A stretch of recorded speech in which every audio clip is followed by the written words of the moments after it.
शुरू अल्लाह का नाम लेकर जो बड़ा मेहरबान निहायत रहम वाला है। अलिफ लाम मीम। ये किताब यानी कुरान मजीद, इसमें कुछ शक नहीं कि अल्लाह का कलाम है।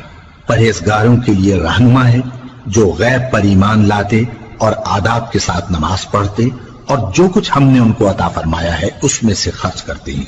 और जो किताब ए पैगंबर तुम पर नाजिल हुई और जो किताबें तुमसे पहले पैगंबरों पर नाजिल हुई सब पर ईमान लाते और आखिरत का यकीन रखते हैं। यही लोग अपने परवरदिगार की तरफ से आई हुई हिदायत पर हैं और यही लोग कामयाब हैं।